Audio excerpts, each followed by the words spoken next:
6 months after Evelyn Harrington's arrest, Oak Ridge Estates had transformed in ways no one could have predicted. The community center, once a battleground of tense HOA meetings, now hosted weekly neighborhood gatherings ranging from potluck dinners to movie nights for families.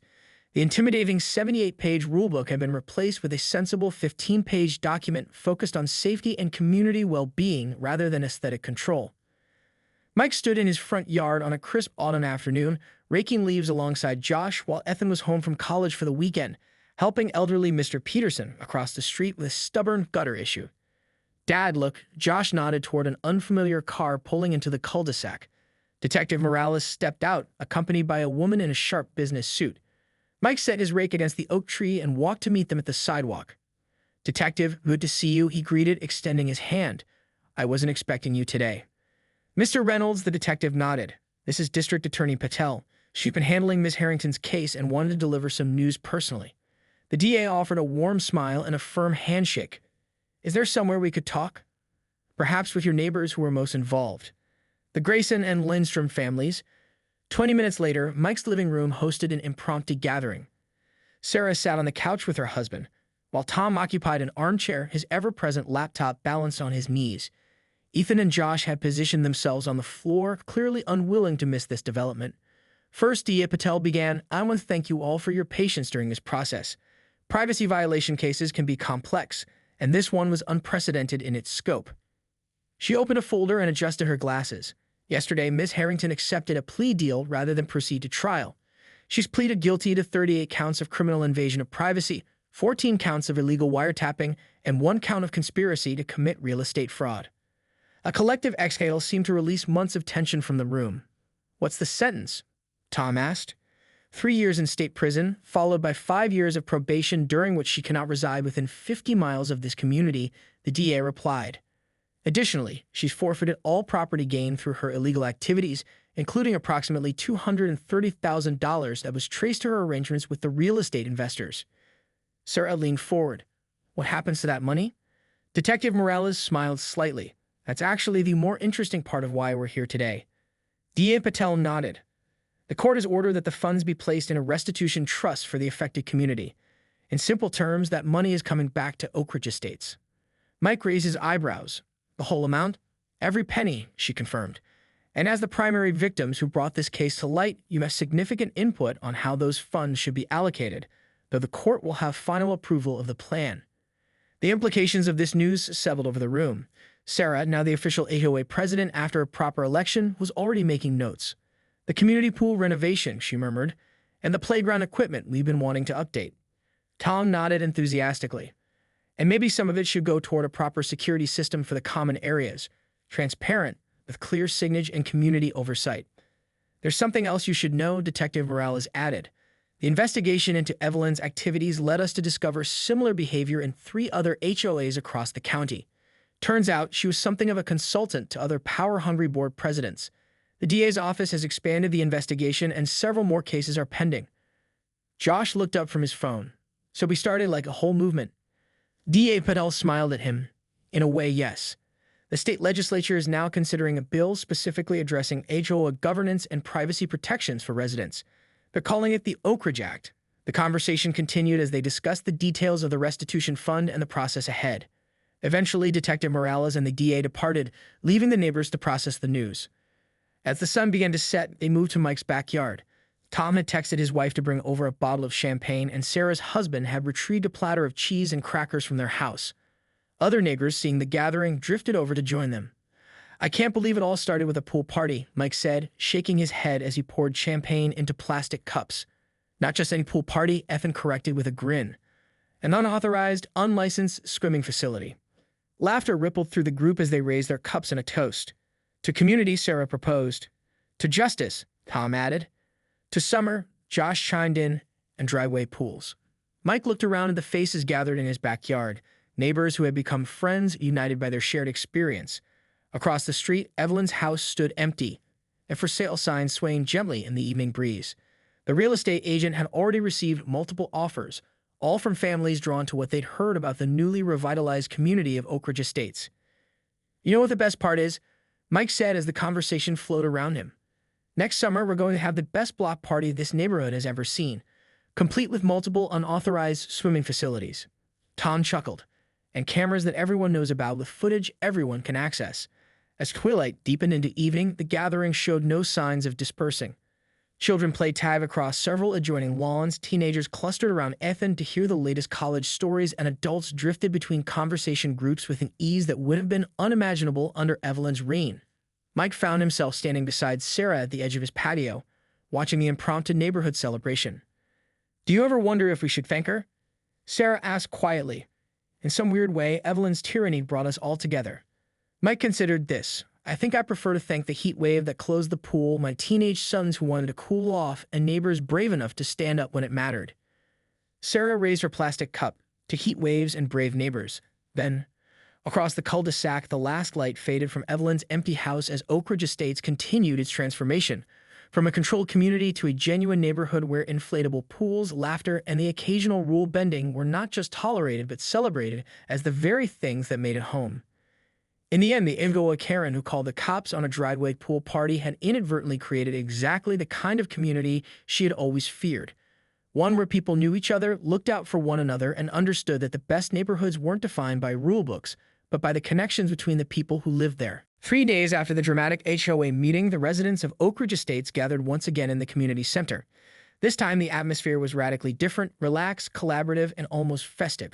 Sarah Lindstrom, who had been unanimously elected as interim HOA president, stood at the front of the room beside Detective Morales, who had requested this special community meeting. "Thank you all for coming on such short notice," Sarah began. "As you know, we've had some significant developments in our community this week. Detective Morales is here to share the findings of the initial investigation and what happens next."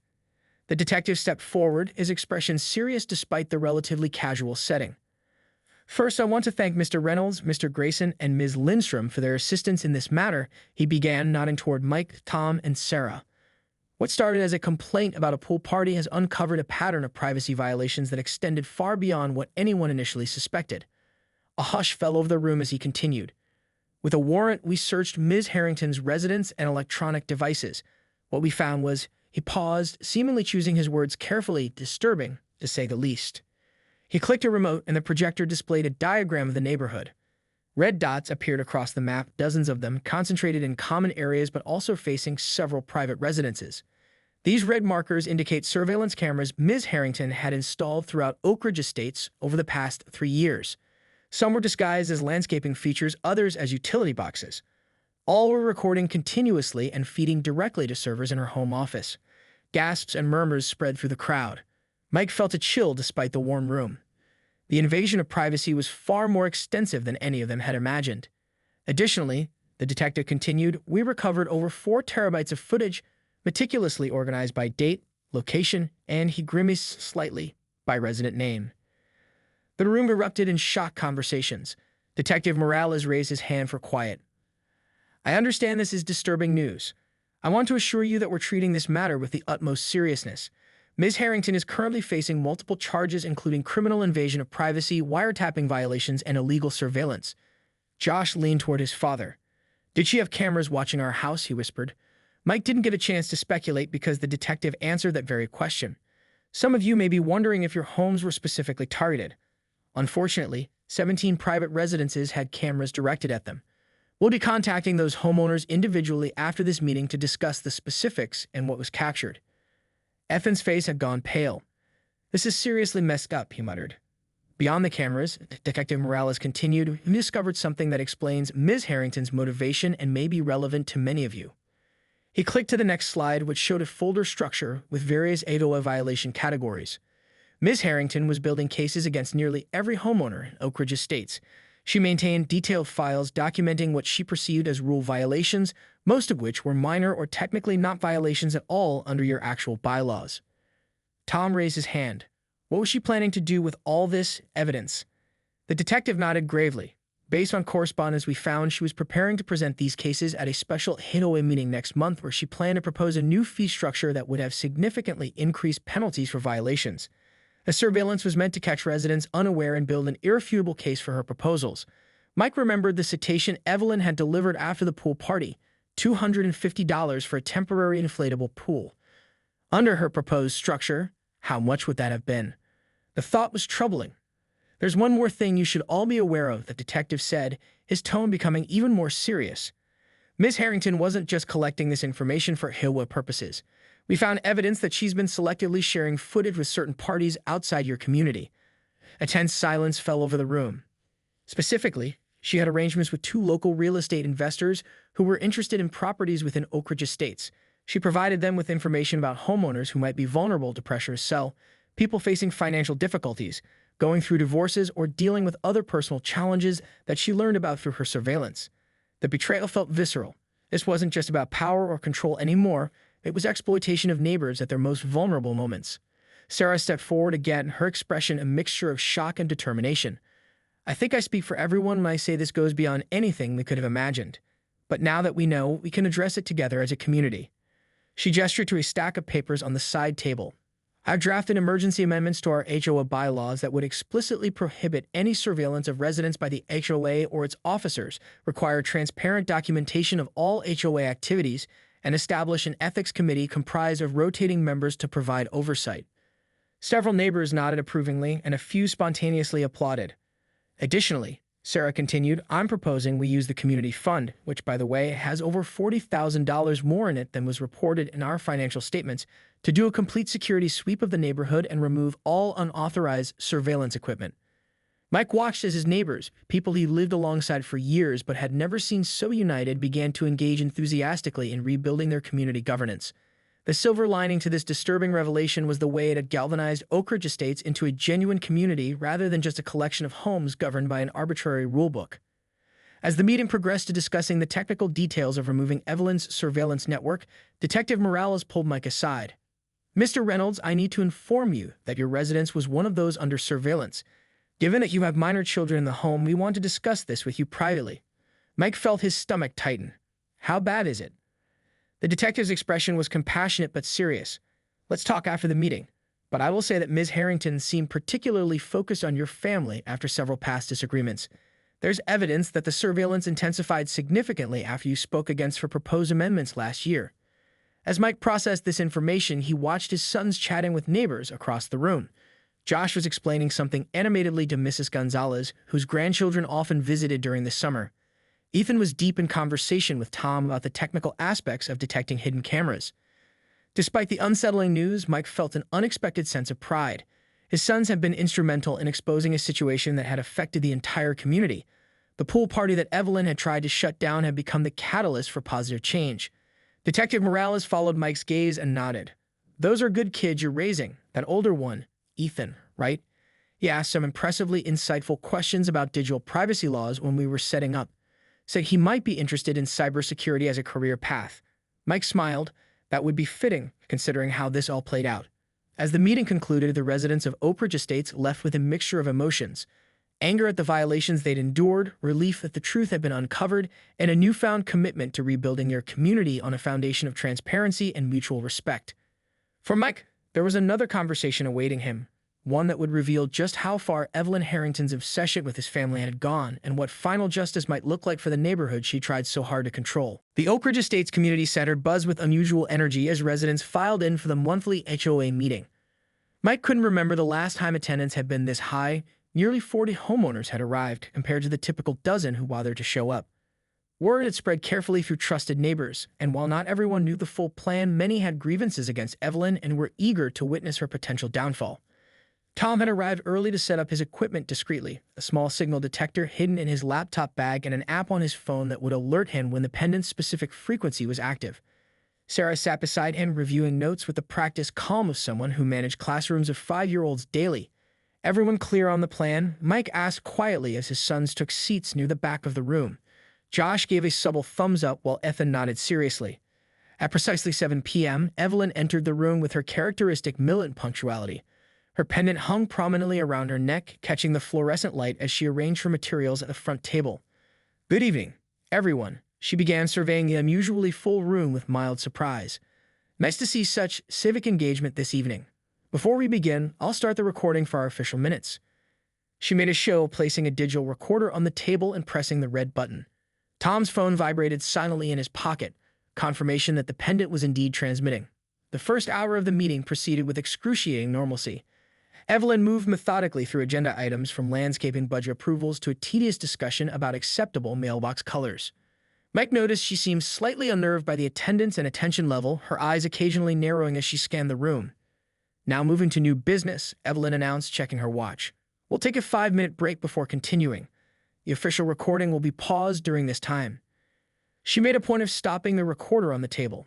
Tom's phone showed no change. The pendant was still active. This was their moment. As people stood to stretch, Mike, Sarah, and a few other neighbors gathered in a loose circle near the refreshment table, positioned perfectly within range of Evelyn, who pretended to review papers while clearly monitoring the room. I think we need to address the security camera situation in the neighborhood, Mike said, his voice casual but pitched to carry just enough. After researching state privacy laws, I've become concerned. Sarah nodded emphatically.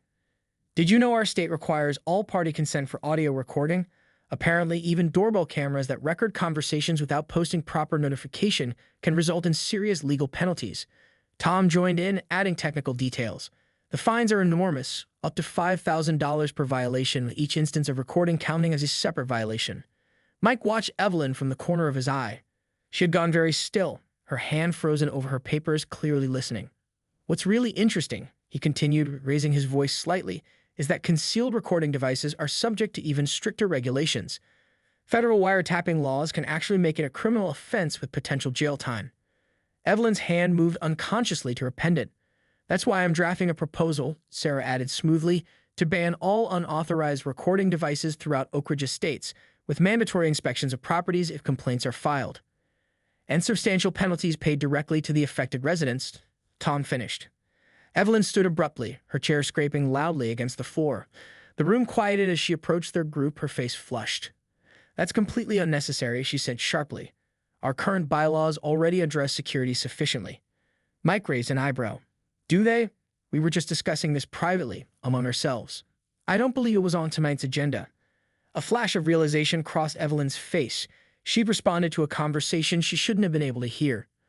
I overheard while walking past, she stammered. Interesting, Tom said, pulling out his phone. Because according to my signal detector, there's an active wireless recording device operating right now, even though you stopped the official recorder. The room had gone completely silent, all pretense abandoned as residents watched the confrontation unfold. That's absurd, Evelyn snapped, but her hand reached protectively for her pendant again. Is it? Sarah asked quietly. Is that pendant just jewelry, Ms. Harrington? Or is it something more? Evelyn took a step backward. This meeting is getting off track. We need to return to the agenda. I think we found a new agenda item, Mike said, his voice firm but calm. Would you be willing to let us examine your pendant, just to clear up any misunderstanding? Absolutely not. This is personal property and, if it's just jewelry, Josh called from the back of the room. Why are you so worried about someone looking at it? Evelyn's eyes darted around the room, suddenly recognizing the unified front facing her. Decades of neighborhood intimidation had created not just resentment, but a communal determination she'd never anticipated. This is ridiculous. I don't have to stand here and... Actually came a new voice from the doorway. You might want to stay right where you are. Everyone turned to see Officer Rodriguez and Officer Chen entering the community center, accompanied by a man in a suit who introduced himself as Detective Morales from the county's cybercrime division. We received a rather interesting report about potential privacy violations and unauthorized surveillance, the detective explained, his eyes fixed on Evelyn. Along with some compelling preliminary evidence, Evelyn's face drained of color as she realized the trap had completely closed around her. Her grip tightened on her pendant, the very evidence that would ultimately lead to her downfall. Would you mind coming with us to answer some questions, Ms. Harrington? Officer Chen asked, though it wasn't really a question. And please don't remove or tamper with your necklace. That's potential evidence in an ongoing investigation. As Evelyn was escorted from the room, the remaining residents of Oak Ridge Estates erupted in a mixture of shocked conversation and relieved laughter. Years of petty tyranny had just come crashing down because of an inflatable pool, some clever teenagers, and a neighborhood that had finally found its collective voice. Mike exchanged glances with his sons, a mixture of pride and amazement on his face. What had begun as a simple response to a heat wave had turned into something much more significant, a reclaiming of their community. Well, Sarah said, surveying the energized room with a smile, I believe we need to elect an interim HOA president. Any nominations? The following morning, Mike sat at his kitchen table with Tom and Sarah, staring at Tom's laptop screen in disbelief. After the pool party had wound down, Tom had gone home and spent hours researching the pendant Evelyn wore constantly. "It's definitely this model," Tom said, pointing to an online listing. The Minisby Pendant Cam 200 records audio and video, connects to Wi-Fi for remote viewing, and stores footage on an internal memory card. Battery lasts about 16 hours between charges. Sarah shook her head, her expression a mixture of disgust and alarm. That's illegal, right? She can't just record everyone without permission." "In this state, absolutely illegal," Tom confirmed. "Two-party consent laws mean everyone being recorded needs to know and agree to it." Mike rubbed his face, still processing the implications. "So she's been walking around the neighborhood, attending HOA meetings, and potentially recording all of us without our knowledge. For how long?" "I first noticed the pendant about 3 months ago," Tom replied. "But who knows? She could have other devices. These things aren't exactly hard to get." The three neighbors fell silent, contemplating their next move. The HOA citation Evelyn had promised sat on Mike's counter, delivered at precisely 7 a.m. A 3-page document detailing his violations and imposing a $250 fine. Josh wandered into the kitchen, yawning. "Morning. Why's everyone looking so serious?" Mike hesitated, then decided his son was old enough to be included. "We think Ms. Harrington has been secretly recording people in the neighborhood with a hidden camera." Josh's eyes widened. "Whoa, that's like super creepy. And illegal, right?" He paused, then added, "Wait, has she been recording us at our house?" The question hung in the air. Mike hadn't even considered that possibility. "The range wouldn't be great from her house to ours," Tom said slowly. "But if she's placed other cameras around the neighborhood." "Or she's been walking by regularly," Sarah added. Mike felt a chill despite the morning heat. The thought of his family being recorded without their knowledge made him deeply uncomfortable. "We need proof before we do anything," he said finally. "We can't just accuse her without evidence." Tom nodded. "I have an idea. These devices emit a specific Wi-Fi signal when they're active. I have equipment that can detect it." He looked at his watch. "Evelyn usually does her morning inspection walk around the neighborhood in about an hour. If she's wearing the pendant cam, I should be able to confirm it." While they waited, Sarah called her cousin, a lawyer specializing in privacy law. The conversation only confirmed what they already suspected. If Evelyn was recording without consent, she was breaking several laws, both state and federal. At precisely 9:30 a.m., Tom's phone pinged. He'd set up a small, innocuous-looking device on his front porch that could detect certain types of wireless signals within a specific range. "She's on the move," he announced, showing them his phone screen. "And there's definitely an active recording device with her." They watched from Mike's living room window as Evelyn made her methodical way down the street, occasionally stopping to make notes on her ever-present clipboard, her pendant gleaming in the morning sun. Tom's phone continued to register the signal. "It's consistent with the Minisby specifications. I'm recording the signal pattern as evidence." "So what do we do now?" Sarah asked. "Go to the police." Mike considered their options carefully. "Not yet. We need more than just a wireless signal. We need to prove she's actually recording and storing footage. And that she's doing it intentionally," Tom added. Her lawyer could claim she bought it as a regular pendant and didn't know about the camera function. Josh, who had been quietly listening, suddenly spoke up. "What about the HOA meeting tomorrow night? She always records those officially for the minutes, right? But she also always wears that pendant." Mike looked at his son with newfound respect. "Which means she'd be recording the meeting twice, once with consent and once without. And if we could somehow get her to admit it," Sarah added, catching on quickly, "or to reveal that she has footage she shouldn't have." Tom nodded slowly, a plan forming. "We need to get her to incriminate herself. Say something during the meeting that she wouldn't be able to resist commenting on later, something she could only know she'd been secretly recording." "But what?" Mike wondered. The group fell silent, contemplating possibilities when Josh's phone buzzed with a text from Ethan, who was at summer orientation for college. Josh read it and suddenly grinned. "I think I know exactly how to trap her," he said, holding up his phone. "Ethan just reminded me about that weird HOA bylaw amendment Evelyn tried to pass last year. The one about security measures and property monitoring." Sarah's eyes lit up with recognition. Section 47. The one where she wanted to grant the HOA president authority to implement security monitoring in common areas as deemed necessary without prior notification. "We voted it down," Mike recalled, but she was furious about it for months. "What if," Josh suggested slowly, "we stage a conversation at the meeting?" Something she'd only hear if her pendant was recording. Something about how we're planning to propose a new amendment to completely ban any recording devices in the neighborhood without explicit written permission from every single resident. Tom's expression shifted from skepticism to appreciation. "That's actually brilliant. if we stage it during a break when the official recording is paused.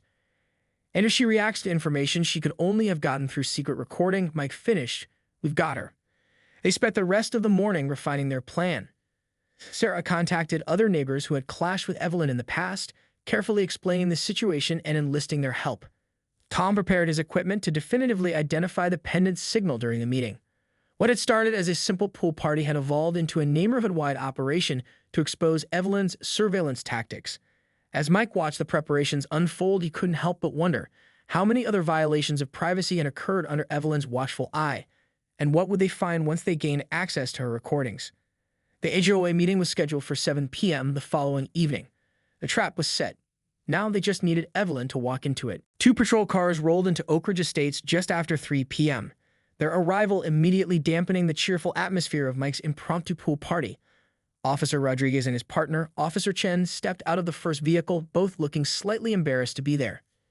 Seriously, this is what we got called out for? Officer Chen muttered under her breath as they approached the gathering. Mike spotted the officers and immediately set down his spatula. He'd always taught his sons to respect law enforcement, but he couldn't help feeling a flare of annoyance. He knew exactly who had called them. Afternoon, officers. Mike greeted them with a calm smile. What can I help you with? Officer Rodriguez cleared his throat. We received a complaint about an unauthorized gathering and a potential code violation regarding, he glanced down at his notepad, an unlicensed swimming facility. From the edge of the pool, Ethan snorted and several neighbors exchanged knowing looks. Sarah Lindstrom, a kindergarten teacher who lived 2 doors down, stepped forward. It's an inflatable pool on private property during a heat wave when the community pool has been mysteriously closed for weeks, she said pointedly. Every child here has parental supervision and no one's being loud or disruptive. Officer Chen surveyed the scene, families chatting, teenagers playing a remarkably tame game of Marco Polo, a table with snacks and non-alcoholic drinks. She'd been called to enough genuine disturbances to recognize this wasn't one of them. We're just following up on a complaint, ma'am, she explained diplomatically. As if on cue, Evelyn Harrington emerged from her house across the street, clipboard in hand, walking with purpose toward the gathering. Her salt and pepper hair was pulled into a tight bun, and her floral blouse was buttoned to the neck despite the heat. Officers, I'm Evelyn Harrington, president of the Oak Ridge Estates Homeowners Association, she announced, her voice carrying across the cul-de-sac. I've documented multiple violations occurring here today. Mike took a deep breath, exchanging a glance with his sons that clearly said, stay calm. The teenagers had climbed out of the pool and stood dripping at the edges, watching the drama unfold. Ms. Harrington, Mike began, we're just trying to give the kids somewhere to cool off since the community pool, which we all pay for through our HOA fees, by the way, has been closed for 3 weekends straight. Evelyn's expression remained unmoved. Section 18, Paragraph 4 of our community bylaws clearly states that temporary structures visible from the street require prior board approval, she recited without consulting her clipboard. And Section 23 prohibits gatherings of more than 8 non-resident individuals without an event permit. Several neighbors groaned. Officer Rodriguez looked increasingly uncomfortable. Ma'am, this isn't really a police matter, he tried to explain. This appears to be an HOA issue that should be handled internally. It becomes a police matter when community safety is at risk, Evelyn interrupted. I've documented children running on wet surfaces, potential electrical hazards with that speaker near water, and noise violations that have been ongoing since approximately 11:43 this morning. Josh, who had been unusually quiet, suddenly spoke up. How would you know exactly when we started playing music if you're in your house across the street? A moment of uncomfortable silence fell over the gathering. Evelyn's face tightened. I can hear it perfectly well from my property, she said dismissively, but her hand unconsciously touched the small pendant hanging around her neck, a pendant that several neighbors had noticed seemed to accompany her everywhere lately.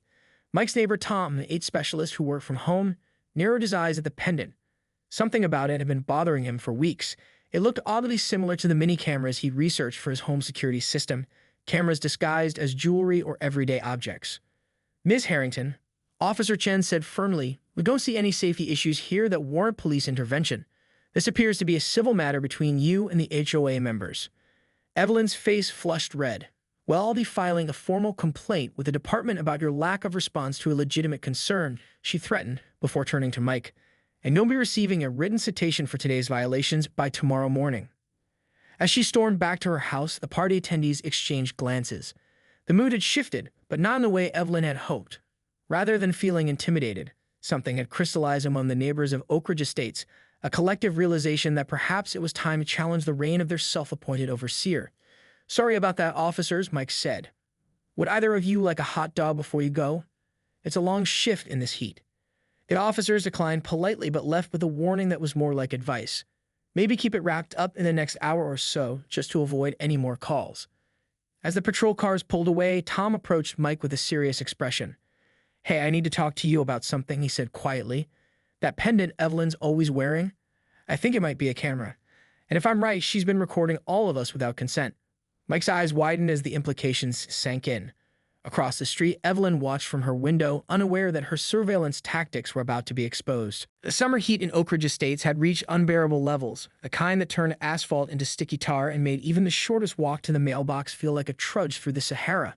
Mike Reynolds stood in his driveway, sweat beading on his forehead despite the early hour, surveying the large inflatable pool he and his teenage sons had just finished setting up. "Not bad for a last-minute solution," he muttered, hands on his hips as he admired their handiwork.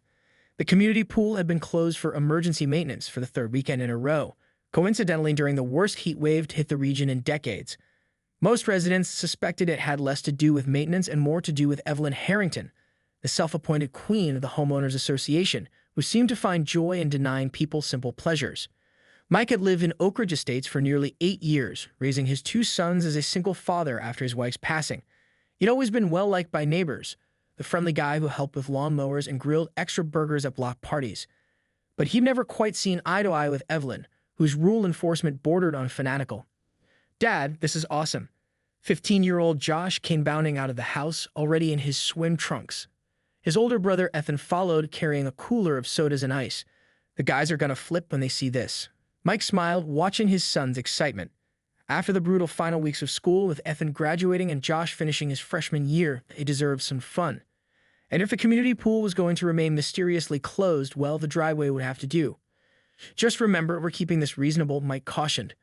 "A few friends, some music at a decent volume, and everyone gone by sunset. The last thing we need is—" "The HOA Nazi on our case," Ethan finished, rolling his eyes. "We know, Dad." By noon, the makeshift pool party was in full swing. A dozen teenagers splashed in the surprisingly spacious inflatable pool, while parents from a few neighboring families had brought over lawn chairs, forming a small but cheerful gathering. Someone had brought a portable speaker playing summer hits, and the smell of grilling hot dogs filled the air. For the first time in weeks, laughter echoed through the otherwise quiet suburban street. Across the cul-de-sac, behind pristine white curtains, Evelyn Harrington watched with narrowed eyes. At 62, she'd spent the last decade ensuring Oak Ridge Estates remained a community of distinction. In her mind, this meant rigid adherence to the HOA rulebook, a document she personally expanded from 12 to 78 pages during her tenure as president. The sight of the pool, the teenagers, the impromptu gathering, all of it made her blood pressure rise. She reached for her phone with one hand while the other adjusted one of the several small cameras she'd installed around her property, angling it for a better view of the Reynolds driveway. "Hello, yes, I'd like to report a code violation," she spoke in the phone, her voice tight with righteous indignation. "And potentially a safety hazard. There's an unauthorized gathering with what appears to be an unlicensed swimming facility." What Evelyn didn't realize as she made the call was that this particular Saturday would mark the beginning of the end of her reign over Oak Ridge Estates, and that the very surveillance system she used to monitor her neighbors would be her ultimate downfall.